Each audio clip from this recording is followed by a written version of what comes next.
Yes, students. So first we'll take out your book of Hindi grammar and turn to page number 64, chapter number 18, पत्र लेखन. Okay, तो आज हम पत्र लेखन का रिवीजन स्टार्ट करेंगे. देखिए बेटा, अब पत्र है क्या? पत्र लिखना एक कला है.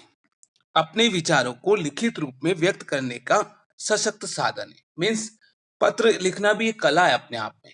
अगर अपने मन के भाव होते हैं, अपने मन के जो विचार होते हैं, उसको लिखित रूप में व्यक्त करना, ये व्यक्त करने का साधन ही क्या है? पत्र लेखन. ठीक है.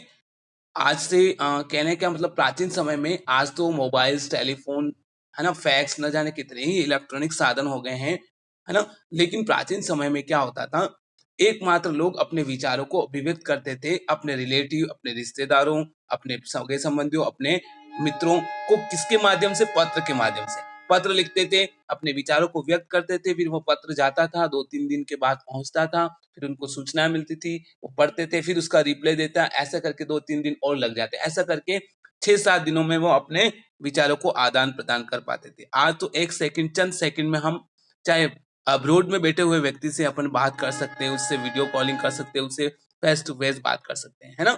तो लेकिन प्राचीन समय में एकमात्र यही साधन था अपने विचारों को दूसरों तक पहुंचाने का. कौन सा था? पत्र लिखन. ओके, तो हम स्टार्ट करते. देखो बेटा, पत्र 2 प्रकार के होते हैं. एक तो औपचारिक पत्र, दूसरा होता है अनौपचारिक पत्र. औपचारिक पत्र देखो, ये पत्र उन्हें लिखे जाते हैं जिनके साथ हमारा निजी परिचय नहीं है. ऐसे पत्रों में आत्मीयता नहीं होती, बल्कि सदैव संदेश की प्रमुखता रहती है. इसमें निम्न बिंदुओं का समावेश किया जाता है. मतलब औपचारिक जो पत्र होते हैं, वो उन्हें लिखे जाते हैं जिनसे हमारा कोई परिचय नहीं होता. मतलब निजी तौर पे हम ऐसे तो जानते हैं, लेकिन निजी तौर पे, पर्सनली तौर पे उनका कोई हमसे रिलेशन नहीं होता, निजी तौर पे कोई परिचय नहीं होता, है ना. और उसमें आत्मीयता नहीं होती, है ना. आत्मीयता नहीं होती मतलब उनके प्रति कोई प्रेम नहीं होता, भाव नहीं होता, इस तरह से.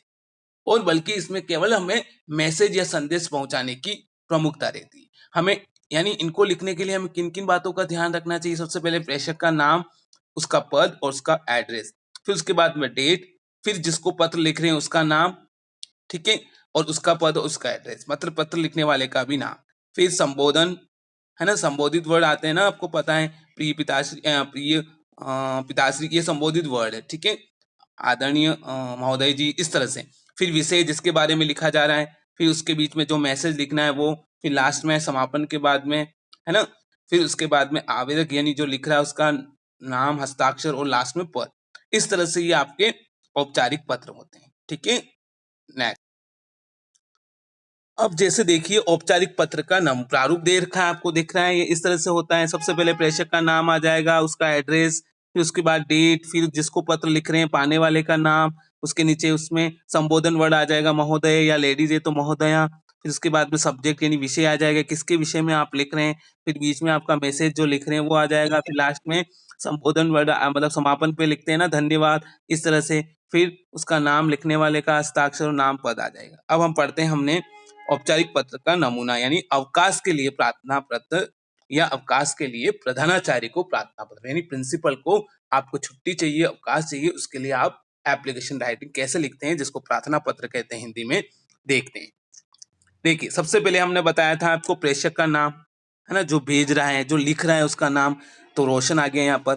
फिर उसका नाम, पद के बाद उसका पद और एड्रेस, जैसे 12 यानी 12, तिलक पथ, इंदौर 452001, दिनांक. अब उसके बाद एड्रेस के बाद में डेट आती है, तो डेट देखो, दिनांक 24 फरवरी 2007.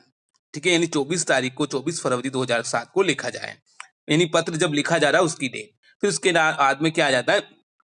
पाने वाले का नाम, जिसको पत्र लिख रहे हैं उसका पद, नाम और उसका एड्रेस. देखो, हम लिख रहे हैं स्कूल में, है ना, प्रधानाचार्य को लिख रहे हैं, तो क्या आएगा? सेवा में प्रधानाचार्य महोदय, अग्रवाल पब्लिक स्कूल, इंदौर, मध्य प्रदेश. मतलब जहां से पत्र लिखा जा रहा है, जिस स्कूल को लिखा जा रहा है उसका नाम आ जाएगा. ठीक है, आप जिस स्कूल में पढ़ रहे हो वही एड्रेस आएगा ना, क्योंकि उसी स्कूल से तो आपको छुट्टी चाहिए, है ना. फिर आ जाएगा, देखो नीचे मान्यवर, ये क्या हो गया पता है आपको? संबोधन वर्ड. फिर है विषय, क्या विषय, किस विषय में आपको चाहिए? अवकाश चाहना, यानी छुट्टी चाहिए इसके लिए. अब हम लिखेंगे छुट्टी चाहिए, तो क्या क्या लिखना है, संदेश वो लिखते हैं. देखो, उक्त विषय के अंतर्गत आपसे निवेदन है कि मेरा स्वास्थ्य ठीक नहीं है, मतलब आप बीमार हो, है ना, स्वास्थ्य ठीक नहीं है, चिकित्सक का मतलब डॉक्टर ने, चिकित्सक ने मुझे 3 दिन तक आराम करने की सलाह दी। यानी डॉक्टर ने आपको एडवाइस दी है कि आप 3 दिन रेस्ट करो। इसके लिए आपको क्या चाहिए? छुट्टी, है ना? अतः आप मुझे 3 दिन का अवकाश यानी 25/2/2011 से 27/2/2011 तक देने की कृपा करें। ये 3 दिन हो गए 25 टू 20, 25 से 27। इस तरह से आपको रीजन बताना है और लिखना है। फिर लास्ट में आपको आ जाएगा वापस पत्र समापन होने के बाद में सादर धन्यवाद। हम उसको थैंक्स देते हैं ना जिनको, प्रधानाचार्य को सादर धन्यवाद। फिर आपका आज्ञाकारी, आप अगर लिखने वाले बॉय हैं तो आपका आज्ञाकारी शिष्य हो जाएगा, अगर लिखने वाली गर्ल्स हैं तो आपकी आज्ञाकारी शिष्या। ठीक है? फिर जिसने लिखा उसका नाम, जैसे बॉय है तो मोहन, मनोज, मोहन, जो भी, लड़की है तो रोशनी, दिया, इस तरह से। फिर क्लास 3rd। ओके, तो ये हो गया आपका औपचारिक पत्र। Got it? नेक्स्ट, अब देखो हम अनौपचारिक के बारे में भी पढ़ लेते हैं, किस तरह से फॉर्मेट होता है ये। कि अनौपचारिक पत्र, ये पत्र ऐसे व्यक्तियों को लिखे जाते हैं जिन्हें हम व्यक्तिगत रूप से जानते हैं। देखो अब समझ में आ गया होगा आपको, है ना? हमने पढ़ा था औपचारिक पत्र। औपचारिक पत्र तो उन्हें लिखे जाते हैं जिन्हें हमारा कोई निजी परिचय नहीं होता, मतलब निजी तौर पे नहीं जाते हम, फैमिली रिलेशन नहीं होता, यूं कह सकते हैं हम। ठीक है? मतलब निजी तौर से नहीं जानते और उनमें आत्मीयता नहीं होती उनके प्रति, बल्कि सिर्फ संदेश लिखे यानी पत्र लिखा जाता है बस। और जबकि अनौपचारिक पत्र क्या होता है? जिन्हें हम व्यक्तिगत रूप से अर्थात निजी तौर पे जानते हैं। ये फैमिली रिलेशन वाले हुए, कोई फ्रेंड्स हो गए जिन्हें हम निजी तौर पे जानते हैं, ऐसे को लिखा जाता है। और वो ऑफिशियली पत्र हो सकते हैं, कह सकते हैं सरकारी अधिकारों, कार्यालय में, स्कूल्स में, कॉलेज में, वो तो होते हैं औपचारिक। और निजी तौर पे जैसे सगे संबंधियों को, रिलेटिव्स को, फ्रेंड्स को, ये होते हैं अनौपचारिक। Got it?